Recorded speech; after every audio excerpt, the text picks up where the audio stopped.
Patay ang isang lalaki habang sugatan ang kanyang kasama nang mabundol at makaladkad sila ng SUV sa Philcoa, Quezon City. Tinakbuhan pa ng nakabundol na driver ang mga biktima. Nagpapatrol Dolan Castro.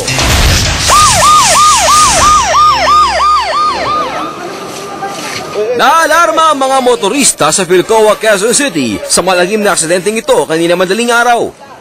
Sa isang tabi, duguan ang lalaking ito na kinilalang si Vicente Garavillas na sinubukan pang isalba ng Red Cross Rescue Unit. Pero sa tindi ng tinamo niya mga sugat sa katawan at ulo ay hindi na siya nabuhay pa. Sugatan naman at naputulan pa ng paa ang kanyang kasamang si Esperanza de Vera.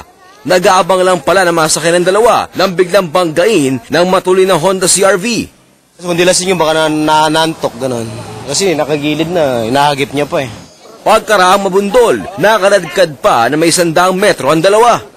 Matapos na aksidente dito na nga sa Center Island ng Philcoa, rumampay itong coaching itong Honda CR-V. Na ayon sa mga testigo ay nagtangkang tumakas pa kanyang driver. Pero dahil sa hindi nang umandar, at nasira ng tuluyan ng kanyang kotse, tuloy na itong tumakas. Tumakbo na lamang ang nakabanggang driver at iniwan ang kanyang sasakyan sa lugar. Nanawagan naman sa kanya ang mga pulis na sumuko na at panagutan ang kanyang responsibilidad sa mga nabiktima. Dolan Castro, Patrol ng Pilipino. Binaril at napatay ng mga nagpakilalang tauhan ng National Bureau of Investigation o NBI ang isang mag-ama sa loob ng kanilang bahay sa San Pascual, Batangas kaninang madaling araw. Kinilala ang biktima na si Jennifer Lopez at ang ama nitong si Regino. M16 rifle ang ginamit ng 3 suspect na nagpakilalang taga-NBI. Hanggang ngayon hindi pa alam kung ano ang motibo sa likod ng pagpatay. Na-recover ng San Pascual PNP at SOCO ang 14 na basyo ng bala sa crime scene. Tuloy naman ang investigasyon ng pulisya sa naturang krimen. May bago na naman low pressure area 115 kilometers east of Palawan. Dahil nasa tubig at may buwelo, may posibilidad na lumakas at maging bagong bagyo. Maulap at maulan sa Palawan at Bicol. Maganda naman ang panahon sa Metro Manila at natitirang bahagi ng Luzon. Pakulimlim sa Visayas, dulot ng ITCZ, malaki ang posibilidad ng pag-ulan sa Iloilo at Bacolod. Maaari din magkaroon ng pagkulog at pagkidlat. Makapal din ang rain cloud sa Mindanao, asahan ng ulan sa Surigao, Cagayan de Oro at Zamboanga. Kung lumakas ang low pressure area, magiging pangalan ng bagong bagyo ay Feria. Kaunting kaalaman, malapit na magpasukan at laman ng balita ang school supplies. Alam niyo ba na mga sinaunang tinta at ballpen ay galing sa mga hayop? Ang sinaunang tinta sa Egypt ay hango sa maitim na likido mula sa pusit.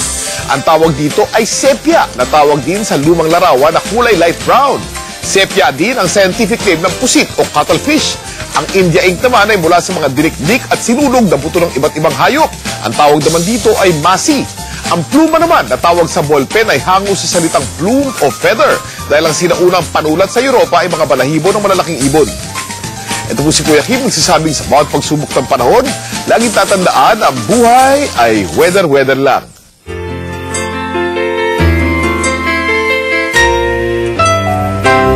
Kapamilya, isa pong batang may cancer sa buto ang kumakatok sa inyong mga puso.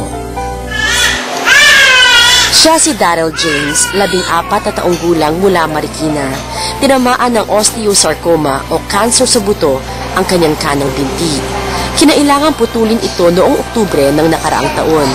Ngunit hindi rito nagtatapos ang kalbaryo ni Daryl. Kumalat na kasi sa ibang parte ng katawan niya ang cancer cells na nagpapahirap sa kanyang paghinga. Namanas din ang buo niyang katawan. Hirap pong huminga dahil po sa tubig sa baga. Ayon sa mga doktor, supportive therapy o pag-alalay ang kailangan ni Daryl, gaya ng antibiotic na magpapabawas ng manas ni Daryl. Ang pangunahing pangangailangan niya yung albumin lang.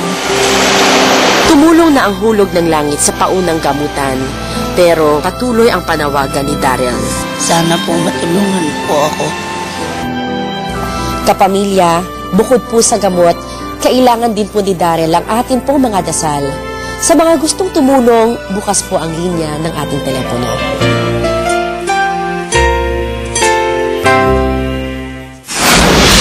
Sa pagbabalik ng TV Patrol World, OFW nagpakamatay umano dahil sa patong-patong na utang. Deadline para sa pagpaparehistro ng mga botante gustong ipabalik sa dati nitong petsa sa Disyembre. May mga lugar na mawawala ng tubig, sasabihin namin kung maaapektuhan kayo. At ang mga exciting na eksena sa teleseryeng Tayong Dalawa na hindi niyo pa nakikita, ipasisilip namin sa pagbabalik ng TV Patrol World. Magbigay ng